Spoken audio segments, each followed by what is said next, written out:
you want to know more about Angie, my contact information is here. One of the quick notes that I'll make about Angie is we're growing. The market's very healthy, and we moved into a new plant. You can see here the pretty good sized place, and we're filling it up very fast. Some of our major supply partners right in there here in Ohio, Ariel. Most of our packages are built with Ariel compressors. We manufacture a small compressor, 50 horsepower compressor on our own. But as you can see, we've got some impressive partners for our equipment. So what Lucas asked me to talk about was CNG systems. So I thought I'd start with just a brief overview of what a CNG system looks like. And what we've got on the screen here now is a fast fill system, which would be typical of a retail site. And what we start with is we'll have an inlet gas dryer, some conditioning equipment to condition gas. Most stations out there will just be a dryer. We can control the amount of H2O, and that keeps us from making any hurtful compounds that might hurt our compressors or the vehicles. We will then take that gas supply at whatever pressure it may come, and we'll talk a little bit more about pressure in a bit. But we'll take it through a compressor, which will now compress it up to 4,500 PSI. And then we will go through a priority panel, which will choose which bank of storage we put it in. This is called a cascade storage system. So for priority, what the priority for the compressor is to always keep the high bank topped off, which will help us in filling vehicles. So first is high bank, then mid bank, then low bank. If during the fueling gas is needed direct from the compressor, that will take the highest priority. So then we go into a dispenser, which would have the sequencing valves in the dispenser. Therefore, you would see the 3 lines that go to the dispenser. And sorry about that. But anyway, in the dispenser now, we go the exact opposite. When a vehicle pulls up, he's going to go to the low bank first till he equalizes. Very rarely would this fill a vehicle. And then we would go to the mid bank. We may fill up small vehicles from the mid bank if that storage was full when we started. If we cannot fill it from the mid bank, then we would go to the high bank to top off the vehicles. If we don't have enough gas in the high bank to finish filling that vehicle, then we would go direct from the compressor. So that's a brief overview of a CNG fast fill system. Here's an example of a fast fill system that's actually in PA. Hopefully soon to be some of these in Ohio. Giant Eagle is a grocery chain in Pennsylvania, Ohio, that is running its trucks, as you can see in this picture, on CNG, and looking to put in public fueling for public vehicles. Time fill station, sometimes known as slow fill. It's become quite a bit more popular lately because of changing types of vehicles we filled. Used to do quite a bit of time fill stations in the old days because it seemed to be simpler, less equipment, and a bit less costly, but it really becomes a function of how you're filling your fleet vehicles. And this is particularly used for back-of-the-lot fueling, whereas the one we saw before, the fast fill, was primarily for retail or public fueling. Time fill is pretty much reserved for vehicles that can come home and park for some amount of time. And there's the time. Usually it's at night, doesn't have to be, but we get a long extended period of time to fill a fleet of vehicles, and then we would fill all these vehicles at once. So typically that would be 6 to 8 hours at night. Again, we have an inlet dryer. We would have a compressor to get that gas supply pressure up to the pressure that's going to go into the vehicles. We're just going to keep getting rid of that. Then we would go through a time fill panel. This time fill panel would do a temperature compensation fill of these vehicles, typically to 3,600 psi. A note there, when we do fast fill, we do temperature compensation, we do heated compression compensation, and we do a flow compensation. In this panel, we're only doing ambient temperature compensation because we're filling at a much slower rate and we don't create a lot of heat of compression. And then we're just going through and filling these vehicles as they park for an extended period of time. Biggest market for this at this point in time is refuse. Our biggest market used to be school buses. School buses, unfortunately, aren't funded very well. A great application for school buses. But right now, the most popular application would be for refuse vehicles that park overnight, go pick up the garbage all day long, and then have about 6 to 8 hours to fill up overnight. Here's an example of a time fill station in Cincinnati. This is Rumpke.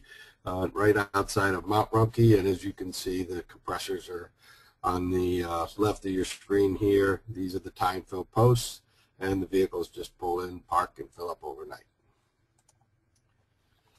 What we're seeing more often now, because of some of our funding, is a combo station. Yeah, a lot of stations that are going in, if you do get any funding, normally they will ask for you to put in public fueling. So what you would get is you would base your system on your needs, back of the lot needs, and then add a fast fill dispenser. Also, some of our time fill stations that are going in have a proponent of both. The fleet will have vehicles that can park overnight, and then some of their vehicles that are driven home by employees or work 3 shifts and need to fast fill. So those are some applications for a combination system. Again, inlet gas dryer, we take a compressor that takes the gas supply, compresses the gas up to that 4,500 psi. Priority panel is now choosing which bank to fill. Okay, the time fill panel can be timed out, so it only opens this valve at night or whatever period of time during the day we know that these vehicles would need to be filled. And then also this valve would shut off if any vehicle is fast filling. So we now give most of our priority to get it. If you got a vehicle into fast fill, we get him in and out first, and then we go back to whether it's the time fills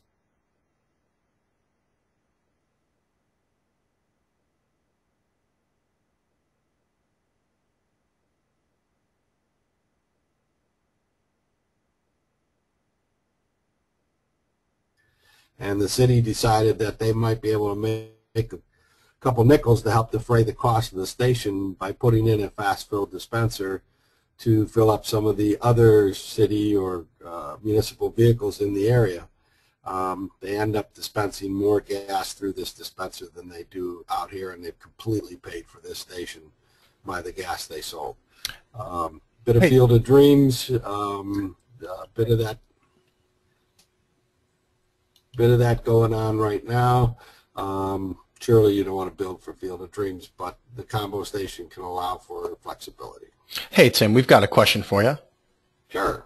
Sure. This is from Martin Gallus. The question is, you referred to, quote, heat of compression compensation, end quote, at a fast fill station. Please explain how this works. Does it ensure the vehicle tank is filled to full capacity? Yeah, we'll spend a little time on the dispenser here. The dispenser, first we're going to do an ambient temperature compensation. And when we talk about these things, what we really are doing is we're calculating a target pressure for in the vehicle. Okay, that's all being done in this dispenser, not at the vehicle. So we've got to have a good algorithm that will allow us to make sure that this vehicle, when it pulls away, will have 3,600 psi in the tank at 70 degrees. So if the ambient temperature is higher, it would be adjusted accordingly or lower. Then, because we're filling so fast, you have a cylinder on this vehicle, and that cylinder is like a big piston. So as you push the gas into that cylinder, going through an orifice, we'll get some cooling effects, some free mechanical refrigeration that helps. But then as the fueling continues, we create heat at one end of the cylinder back to the, whoops, let's go back space, previous. We would go we'll start creating heat, and that heat will go from one end of the tank to the end of the tank back towards the dispenser. So what we do is when we first hook up, we give this vehicle a shot of gas, and by calculation, by temperature change, by pressure change, and the time the pressure takes to drop, we can calculate about what size this tank is and predict what it's going to take to fill that vehicle up to that temperature compensated fill. We at CNG do one other thing. We'll also do a calculation on the CV factor. A lot of vehicles coming in, and especially today with the different sizes of vehicles that we have, from Honda Civics up to Class 8 trucks, the resistance, check valves, the tubing in the vehicles can cause a back pressure. And since we're measuring the pressure at the dispenser, it's important to know what that differential, whether it's 100 psi, 500 psi, 600 psi. Doing that, we can ensure a complete fill in that vehicle. One of the issues today becomes, in some cases, we're limited to the amount of gas we can go into that tank. 1.25 is NFPA 52. So sometimes our target pressures will get higher than what that pressure is, and in that case, that vehicle may not get completely full, but you're getting exactly what you pay for it. The meter in the dispenser is a mass flow meter, and you will get the volume of gas that the dispenser display will show you. Okay, so I think we'll move on. If there's a follow-up there, please type in a question, and we'll try and explain it further. I put this up, not going to see a lot of this, especially here in Ohio, although we're seeing some up in Michigan and some in PA and possibly some in our Utica shale play. But in many countries, they don't have the pipe system or the infrastructure that we have here in the United States. So we installed what's called a Mother Station, and this station would compress gas, put it into trailers, and the trailers would go to either a daughter station to put it into CNG vehicles or go to an industrial user. And the play that we're starting to see now is going to be using this gas to operate some of the drilling, offline drilling equipment that's out there, some of the high horsepower stuff. This is also being served by an LNG market as well, and it's a math problem. It's by cost. Can you transport the amount of gas you need for the right cost? The volume could lead it to be an LNG project, but we are building some other stations now in the United States, primarily for using gas, because the gas prices are quite low now, to either displace oil, propane sometimes, and it is a good economic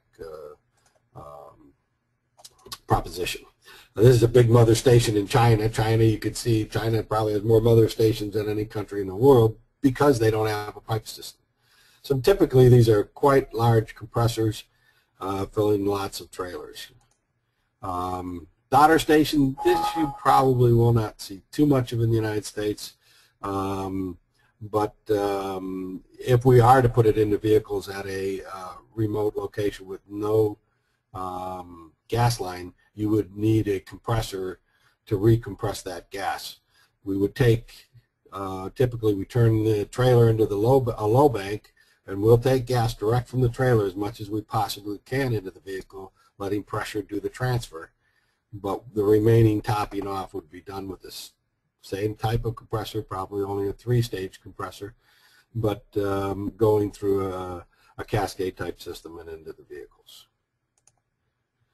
And here's a picture of some of those combination mother-daughter stations. Many of the mother stations will sell gas to vehicles as well as fill trailers.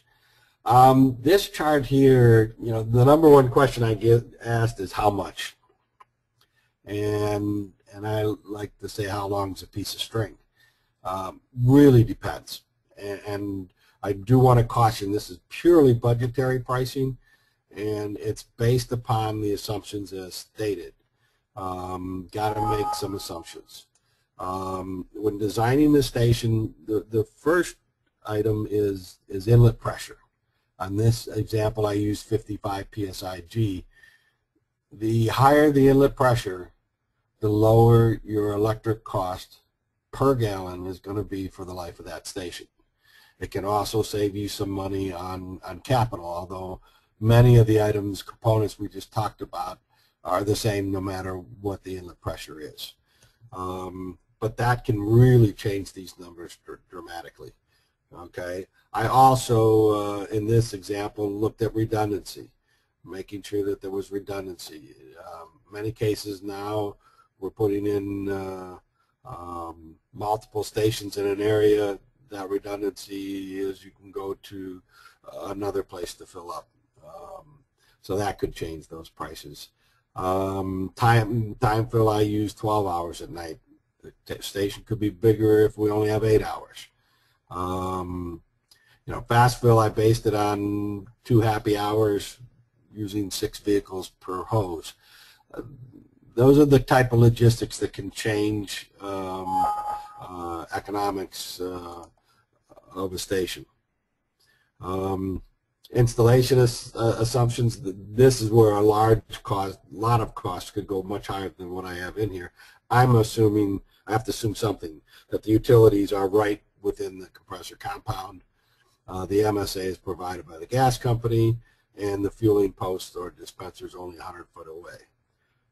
Many times it's much longer. So there are a lot of assumptions here in these price tags, but this can give you a kind of a magnitude of what equipment would cost for a time fill, what equipment would cost for a fast fill for these amounts of fuel, whether it be the DGE or the GGE equivalents. The important thing also to understand about sizing stations and about this chart is that it's a daily usage fuel proposition now.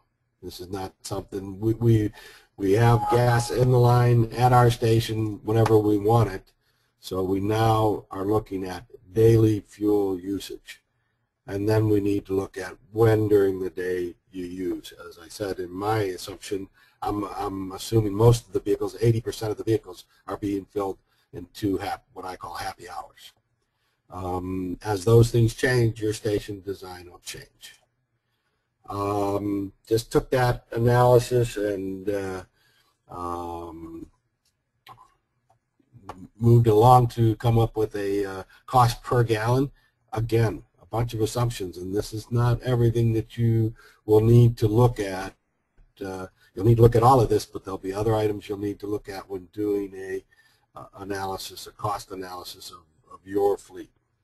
Something I didn't mention that should be the first thing you do is to do a fleet analysis. Do a analysis of your fleet, how your vehicles run, what kind of ranges they have, which ones are good candidates for compressed natural gas, etc. And I'll give Clean Fuels Ohio a little plug here. they can assist in that kind of study. But the station cost, okay, what I looked at was a raw cost over 5 years, no cost of money, no depreciation. Those are factors that you really need to look at when you're looking at an analysis. I did take no station tax credits are used in this analysis, neither for fuel. There's a 50-cent tax credit for excise tax this year. No idea whether we'll have it next year. There's no funding used in this analysis, and no real estate costs are considered. My cost per gallon assumptions, I put these on DGE. We can do them for GGE as well. But the commodity price is based on $5 gas, which we're at about $4 now, would be 69 cents. The interesting thing about this figure is, people wonder, okay, when we start using all this natural gas and, oil prices come down, what's going to happen to the price of natural gas? Even if this cost doubled, your cost per gallon is still only $1.20. This is not the biggest portion of the per gallon cost. Your transportation cost pretty fixed at 20 cents per DGE. The electric costs do vary quite a bit, and you got to take some time to design your station, that you're not building too big of a station and get hit with too many demand charges, etc. I went conservative. Typically 10 cents a gallon is used by quite a few. We're looking at 12 or 13 cents for this analysis. O&M costs. O&M costs vary widely. Ohio, we're in pretty good place here to get this kind of service, and costs aren't as high as they may be on some of the coasts. But what I used for this analysis was 25 to 50 cents a DGE. But what you can see is, as the fuel usage goes up per day, we start to use our equipment more efficiently, and a lot of the capital costs can be deferred by how many gallons. The O&M costs go down by how many gallons. So you can see that, if we looked at a fast fill doing 250 gallons a day, that'd be, say, for example, that's like 25 Honda Civics. It's $2.85 a gallon. But if we're doing 5,000 gallons and we're doing, 50, 60 Class 8 trucks or delivery trucks or garbage trucks, that price can get down to quite a bit, $1.67. What you will see, mostly is prices between $1.89 to around $2.40, $2.45. I think I paid in Chicago here recently. But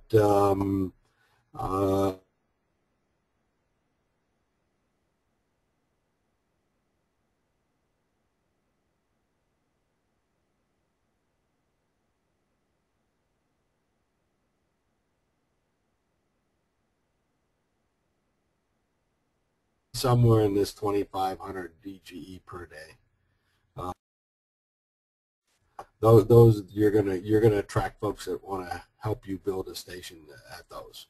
Doesn't mean that you can't do a small station and make it save you money. I'm going to take a little time. I went over that quick. If anybody's got questions on how to design a station or how to do an analysis, surely we can help you offline. And there's plenty of folks in Ohio that are building stations and developing stations that can help you. CNG station integration. We hear a lot about, and I went too far. We hear a lot about, station in a box, micro box. Cubo compressor is a new one. It's an old deal that was done in Europe, and it's coming to the United States. Plug and play, one size fits all. Deployable, ease of installation, people are looking to shoehorn these stations and make them easy and quicker to deploy. We take a little different look at it at Angie, and you know, we look at station integration as a function of the site and the customer needs.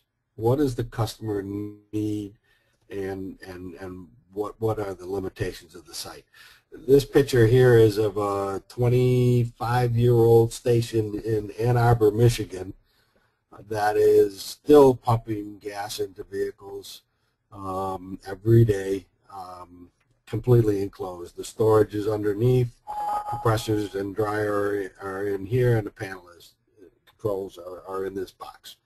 The issue here was we had this little pad, and that's all they could give us. It was a function of that site only had that much room.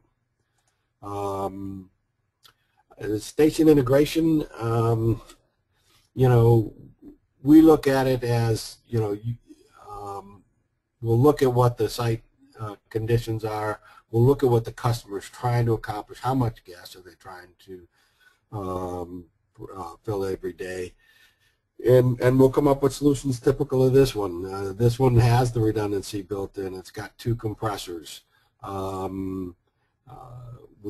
Sometimes in some of these situations we'll only run 1 compressor during the day when the high demand charges are, and 2 at night. We have our valve control panels are on skid, our dryer are on skid. So an installation of this type of equipment would be just this skid with the storage next to it, and then off to the dispensers. So it becomes a real space consideration. We have in the past done undermount storage if the footprint has to be even smaller. We only do this when it really is a space issue. We feel that you know, raising equipment up, you know, it's a little harder to work on. Not that we can't put a catwalk around it if we need to. We can make it functional, but the tubes can usually be a fence line, and they're easy to usually don't cost us a lot of space concerns. If we get into that situation where space is huge, then we got to do it. And you can see where this here, all we would be doing is bringing gas in here, electrics would come in over here, and this is all completely plumbed, ready to go, and we would be then running lines to our dispensers. This is an example of an installation. I think this is in either Texas or Oklahoma. I can't believe there was snow. We had to take the pictures because of the snow, but it became quite easy, the installation. The dispensers here, this is the compound. They happen to use spheres here, but you had the spheres, you had this skid. We ran 3 lines to the spheres, and then the panel, and out to the dispenser. You can see the electrics were from the starter panels and supply off skid to a junction box on skid. We've also provided complete kits where we would provide the interconnection between the electrics and the compressor station and the pipe to go to the dispenser if needed. Most of this work can be done in the field by qualified installers. Another picture of a fully integrated skid, and with the dryer and the priority panel and compressors, and this particular unit has the electrics on skid.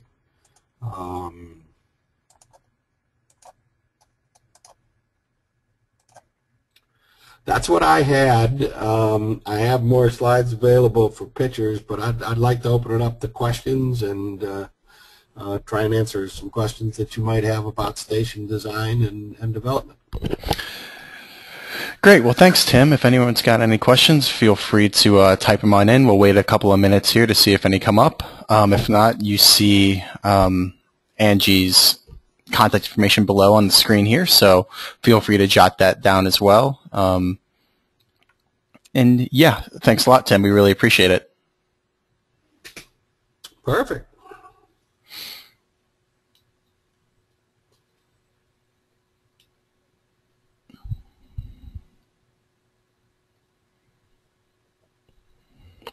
Well, I'll go ahead and do a quick little plug here while I've got everyone. I'll be sending out a recorded version of this webinar in our next email, along with a link to register for our May webinar, and we're also doing a Lunch and Learn event up in the Zanesville area on the 16th of May.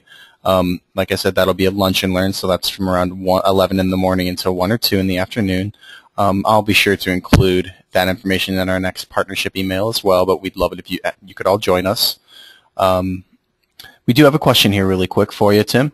This is from Tony Logan, and the question is, does Angie have a system for scrubbing and compressing at a Utica wellhead? No, we're not building any biogas or wellhead type cleanup. That's the issue. There is that gas quality. You need to start with a gas analysis and see what components you really want to pull out of that gas. Typical with Utica is they're wet, so a lot of the big boys are out there pulling the liquids off anyway to try and sell. So when they do that, then they can get that gas pretty good to the point where all we need is that dryer that they showed. But there are companies that are doing cleanup gas, and they'll use either a membrane or a amine solution, an amine tower, or a PSA, which is a chemical which is similar to what we use in our dryers, but now is the chemicals geared towards either CO2s or some of those type of elements that might be what we got to get out of that gas. There are companies also that make sulfur scrubbers if sulfur becomes a problem. I haven't heard of that being a problem in Utica, though.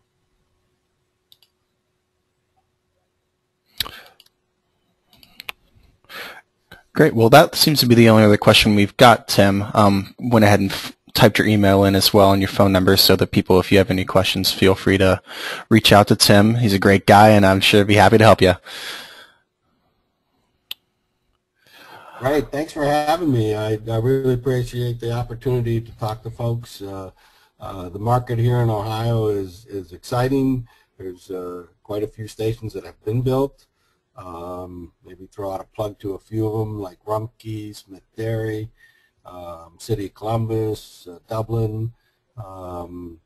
There's J-Rail putting a station in Akron here shortly.